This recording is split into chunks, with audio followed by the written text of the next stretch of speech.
Good morning, good morning, good morning, you guys. Good morning, everybody. Welcome back to Real Talk with SLR. How are you guys doing today? Well, guys, I am happy to be sitting nice and toasty next to this fireplace this morning because it's a cold one outside. Yes. And today is actually the most beautiful day that we're going to get for the next week. Yeah. And it's still cold. Yep. It's going to be dropping down in the temperatures in the next couple of days, and it's just going to keep down there nice and low below freezing all day every night. Yeah, what did you say? It was like 2 degrees or something? 11 degrees? It's like 2-3 degrees or something like that on Monday night. Yeah. And it's supposed to be like a warm of like 27 the next day or 22. So yeah, it's gonna be cold. Now, I know all you northerners are laughing at us saying, that ain't cold, but I'm cold. It's cold to us. It's gonna be, if you ain't wearing, long johns and you're all clothed or all your clothes on and buttoned up good, you walk outside, you're gonna get some frostbite. I'm just saying. Yeah, it's that cold. We will definitely be nice and buttoned up. We even have snowsuits if need be. So we definitely have plans that with kids, when it gets this cold outside and everything freezes over, the kids typically get snow days. Now, after tomorrow, which if it snows tomorrow and it gets really icy tomorrow, they might not go to school tomorrow. Yeah. Like if it snows tonight, because it is supposed to snow tomorrow, and we have like a chance of snow tonight. So if it does, then the kids might not have school tomorrow, and they already don't have Monday to go to school because Monday's Martin Luther King Day. Yeah. So. Yeah, it's one of those things. Yeah, they might be home for a week again. I have a feeling that they're not going to be going to school on Tuesday.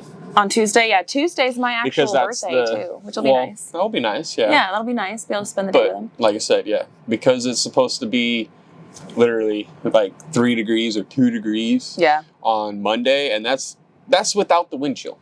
Yeah. Like the wind chill, we're supposed to be getting some really good winds too. So if it's that cold, the wind chill is going to be bringing it down quite a bit. Yeah. So, yeah, we're going to make sure everything's all buttoned up. Everything's all good. Make sure that, we're going to be able to survive that nice honestly, freeze. I'm not worried about us. The only thing that I'm slightly worried about right now, which it's a half worry because I know everything's going to be all right and it's going to turn out as it was meant to, but I'm slightly worried about our mama having the babies. Yeah. We have a mama rabbit that we breeded last time Tim with Ridge Life was out here. We actually talked about it briefly on our live chat last night. If you guys missed it, you guys can go back and watch it. And thank you to everybody that was there joining us. Yes. We're going to repeat ourselves for a minute. But essentially, our mama rabbit is due to have her babies like early next week. Mm-hmm. And of course, that's when we have this really crazy weather coming in. So the only thing that I'm slightly kind of for is the mama rabbit and the babies, but we're going to take extra precautions and make sure that she's nice and warm. We do have heat lamps and stuff if need be, for her. We can always put one in there and drag an electric cord down there just to make sure her area stays nice and toasty. Yeah. We might want to do that just in case anyway, because it's going to be so freezing. Yeah, I've got some ideas, so I'm gonna see how well I can get everything all good down there. Rabbits are always a little bit more, resilient. It's the babies, during that time that we're more so worried about. But right. If I can get it situated in a way that it's not going to be too much of a worry or too much of a, issue, then I'm going to do that. Yeah. So. I'm not worried about Shrek Buster or Bruno, our males. We do have it buttoned up so that way they're protected from the wind and stuff, and they're nice and cozy in there. And like Gary was saying, rabbits tend to be way more like cold hardy than heat hardy. Yes. They will overheat and pass away before they will freeze and pass away, at least in our experience and with the knowledge that we have.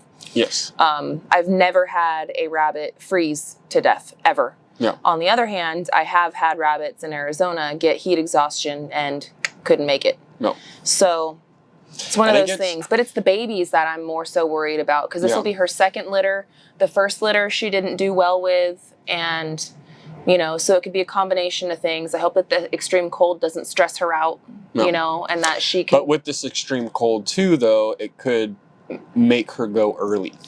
Right, and it could make her, and maybe she'll want to sit on them and suck up their body heat, right? Correct. So that's where I would like, today is going to be a good day. We've got a lot planned for this today and tomorrow and the next day and everything else like that, which you guys are going to be having a great video that comes out today. Yeah, you guys are going to get a video today. I worked on it a little bit last night and I finished it up earlier this morning. And I have it uploaded, ready, scheduled, ready to go. Just keep your notifications turned on. You guys should be seeing it shortly. But you guys can see that we are fully ready for the ice and the water and the snow and stuff, at least as far as our roof is concerned. And for what, 120 days? For 120 days. 120 days. 120 days. So the clock is ticking on us once again.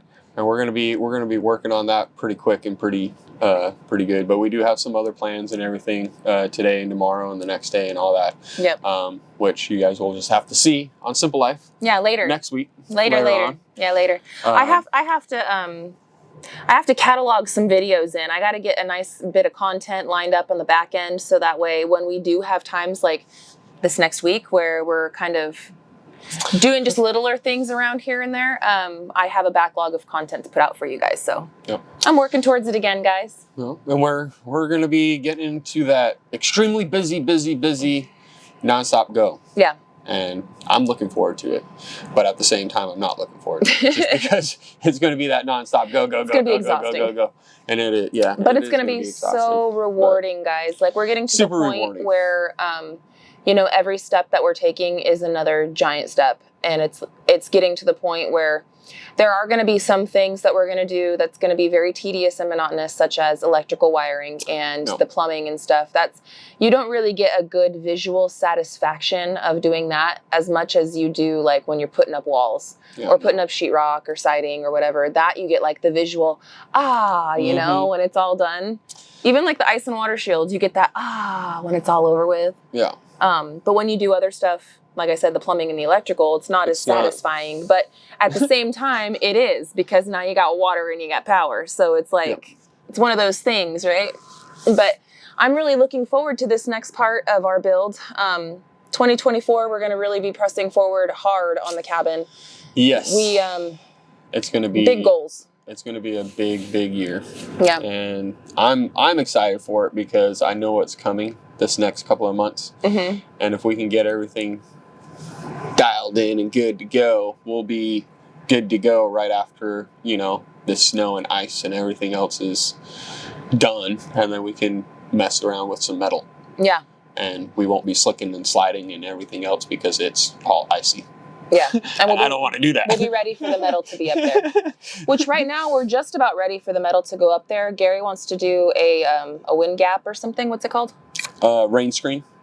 And I want to do that up there as well as I want to do that on the siding area. But we also have to put everything in there and get it ready for tying into the deck over here on this backside. And I'm excited for that because then it's going to make, when we jump over to the front side, we're going to be able to knock that out like quick. Yeah. Because we already did it all over here and it's the massive, huge one, versus a small little... Yeah, we'll be able to knock that out real quick. Yeah. So I'm looking forward to what we've got going on and what we got to do. But there was somebody in the comment section that brought up a good point, and I did bring it up to Gary. He's looking at me confused now, but I'll bring it up again because we had only talked about it, but I don't remember what the grand conclusion was. Now, somebody had mentioned that during this really nasty time period, since it's nasty to work outside, why don't we start doing the wiring of electricity on the inside of the house, since that's going to take some time and we could be out of the elements as we do that. I remember her asking me this question. Yeah. So that is something that I've thought about. Downside is if we do that, you have to create enough slack in certain areas, and that's something that you don't really want to do with electrical. The further the electrical run is, the more heat you're going to create and the more resistance you're going to create and more everything else like that, which can cause a fire aspect wise. And then it's also, if you're running this electrical wire, if you have to run, say, like a vent going through there, that's a big, huge, thing and you have to loop around that vent and everything else. You don't want it to be that electrical wire sitting on the vent. It adds in certain other things to it to where you are going to end up adding more wire to it, to where you have to outweigh certain things of, yes, you do that in the certain run for that one leg? When you do that, how much more wire are you actually going to be spending, to have that excess a bit of wire and everything else like that. So there are things that you have to look at and calculate into it, where it's a lot better just to go ahead and do the bigger stuff. And once we do the AC, we're not going to be able to hook it up right away. Oh, the ducting and stuff, you mean? Yes, the ducting and all that. We're going to be able to get everything where we need it to be, and then we can do the plumbing, which will be the next size down and everything like that. Once the plumbing is all in and that is all in, now we can sit there and really diagnose or have a diagram of where all the wires are going to go, exactly how they're going to be ran, just keeping the safe or the shorter distances and everything else like that, and make it to where that's all confined into one spot around all the other big things. See, I knew Gary had a reason. I knew Gary had a plan. It'll save us money. It'll be done correctly and all that other stuff. So it just makes it that much more interesting, because we've already done all the wiring, and that was something that we had to do, is give ourselves a little bit more of a slack here or there. And I had to calculate the runs and calculate all that other stuff and everything else like that. So yeah, that was already a headache, and I don't want to run into that headache again when electrical shouldn't be as crazy as that. It's a lot of tacking wire in. Yeah, I remember. I can work around something easier when it's there. My fingers, I really need to get a good pair of like leather gloves that I can work in, because I do have some other gloves, right? But the thing is with me and gloves, like I hate gloves, because then you can't feel what you're doing. But that's the whole purpose, is so you don't hurt your fingers. And most of the gloves that I have, they seem like they're too thick. And then the thin ones that I have, it's like I might as not even wear them, because they don't really do anything. But I remember when we were doing all the electrical wire, because I did almost every one of these outlets in the house. Like I actually wired up every single one of them, stuffing the thing in there.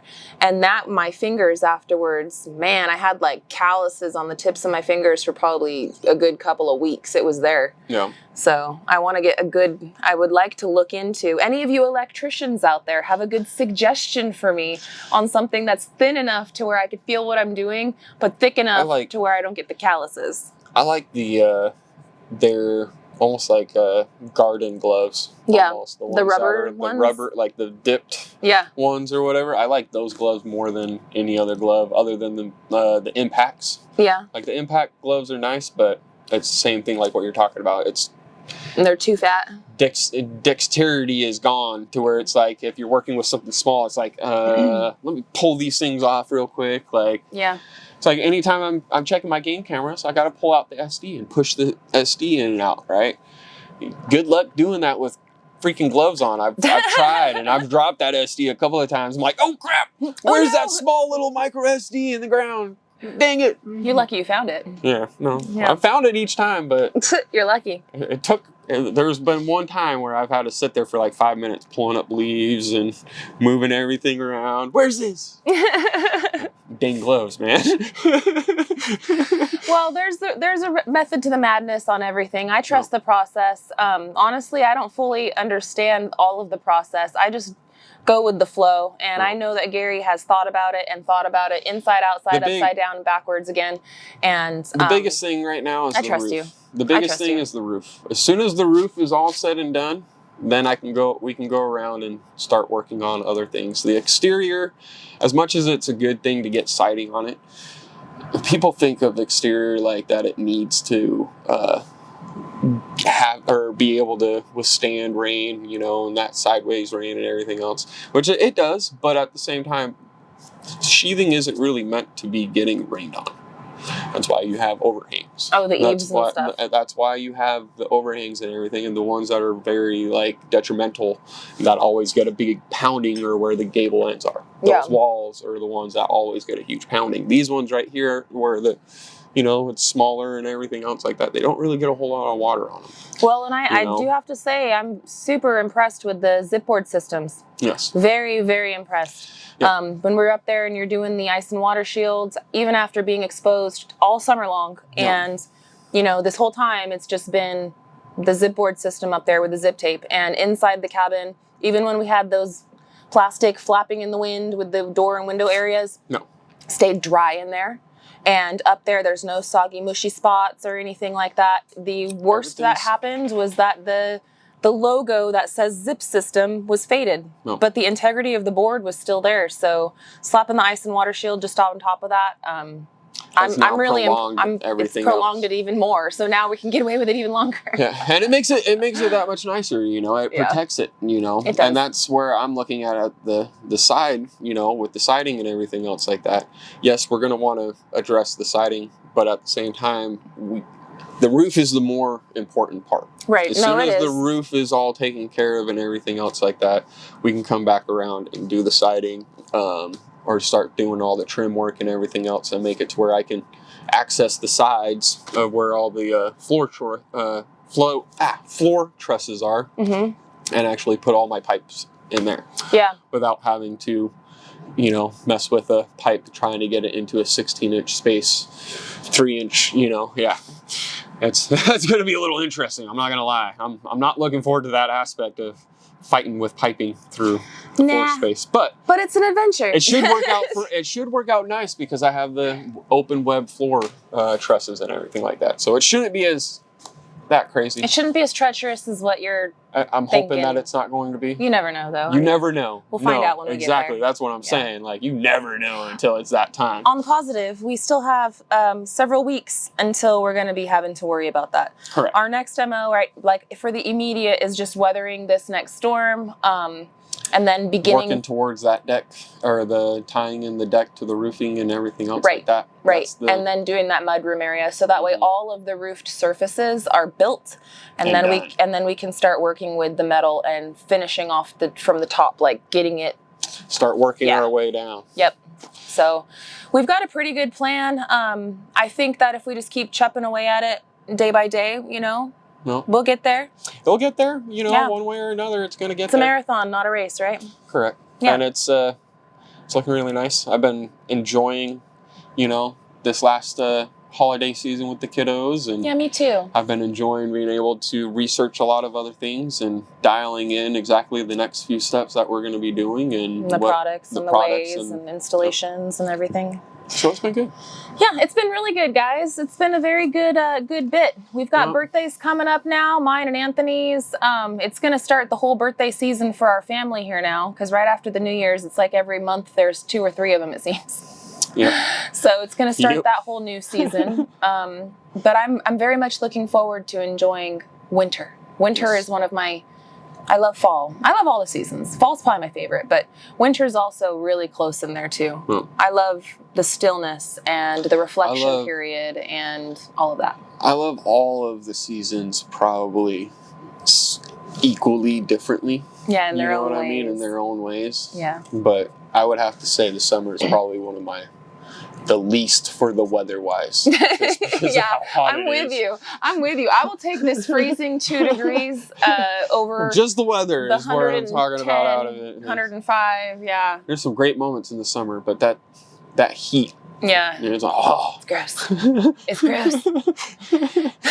Anyhow, friends, I heard you guys loud and clear on our last Real Talk with SLR. Y'all want the meatloaf recipe. Yes. So, friends, you are in luck. In the next few days, he's in luck. Abe's in luck. The family's in luck. And y'all are in luck. Yeah. I'm going to be making the meatloaf, and I'll be sharing it with you guys in an upcoming video. I don't know when. I'll just do the filming for it, and then when it's appropriate, I'll pop it in a video for you guys. I actually have 2 different ways that I make it. I make it one, like the more bougie way when I have more groceries in the house, and then I make it the more ghetto fab way when we don't have as much groceries in the house, and both are very delicious. Yes. And so it just depends on how you want it, but I will explain that and stuff when I get to it. So I hope that you guys stick around for that. And I heard you, and I'm happy to share it with you guys. Yes. Yeah. So we do have some stuff we're going to get going on today. I want to thank you guys so much for hanging out with us this morning, although it's probably afternoon by the time that you're seeing this, because we got to go outside and go handle a few things before I can get this thing on the internet. So it is what it is. But yeah, thanks for spending your time with us today. We'll be back with another episode tomorrow, and until then, friends, you know how it goes. We love y'all and we hope you have a good one. And we'll catch you on the next one. Bye, you guys. Later.